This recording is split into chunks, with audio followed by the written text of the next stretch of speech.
With the recent reveal of Suchomimus in Jurassic World Evolution 3, it was confirmed in a Gaming Beaver video that Suchomimus was originally cut from the dinosaur roster and was only added back due to fan request. When the game was publicly revealed, Frontier stated that the roster had 82 creatures in the base game, with 86 in the deluxe edition. This has been raised to 90 with the addition of Therizinosaurus, Suchomimus, Oviraptor, and Deinonychus.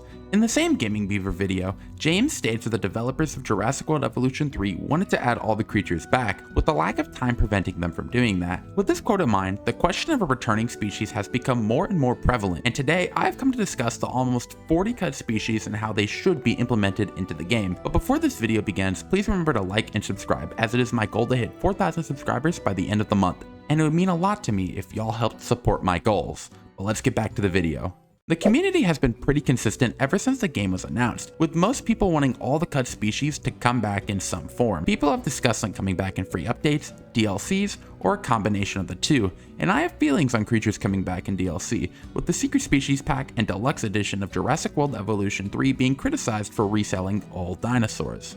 As a whole, everyone has agreed that the best way to add back the rest of the roster is within free update, and there's some evidence that Frontier will add the cut species back for free. The main piece of evidence supporting the addition of these creatures into the base game comes from an article where Frontier states they are trying to avoid the mistakes they made with the launch of Planet Coaster 2, as Frontier also considered reselling old content in that game, but the backlash from the Planet Coaster community was extremely harsh, and rightfully so. This, and the statement about wanting to add all dinosaurs into the base game, makes me hope that the old roster will come back for free. A small portion of the Jurassic World Evolution community has proposed not adding back the cut species, as they claim it would take away development time for making new creatures for DLCs and the free updates. But I heavily disagree with this statement, not only because I think all creatures should come back anyways, but because the foundation for Jurassic World Evolution 3 is more solid than the last two games, with it seeming like there doesn't need to be as many updates towards the gameplay such as in Jurassic World Evolution 1 and 2. The Evolution community has gotten most of the stuff they asked for, and besides more decorations, I really don't think the free updates need to change or add many mechanics post-launch. Those resources that would have gone to new mechanics or attractions can now go to the old roster, with many of these creatures needing plenty of love and care, with Deinonychus most likely getting a redesign.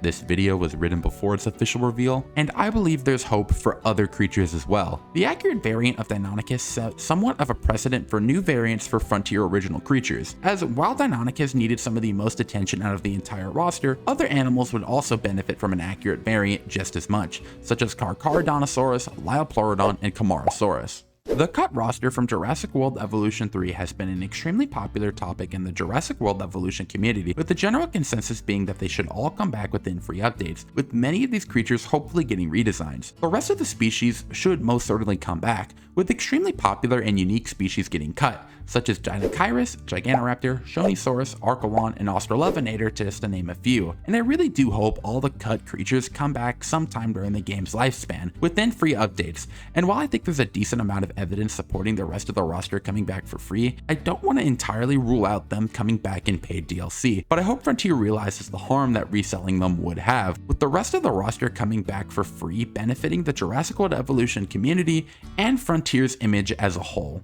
But before you click off this video, I need to tell you all about the charity livestream I'll be doing on October 18th, which is for an organization called Respite Care of San Antonio. They take care of special needs children and also provide assistance for families with special needs kids. And I really hope y'all come to the stream and support them. This is going to be a huge event, and even if you can't donate monetarily, just watching the stream, liking it, and sharing it around is more than enough. We've already raised $590 with the goal being $3,000, and I can't wait to see y'all there. If we reach $5,000 in donations, I'll make a remaster of All I Want for Christmas is Hesperornis. And if we reach $10,000, I will make a Regalius plushie, which will be available for a limited time. Thank y'all so much for supporting Respite Care of San Antonio, and remember to like, subscribe, hype, and comment under this video, as it helps me out immensely. But I don't have much else to say, so bye-bye y'all.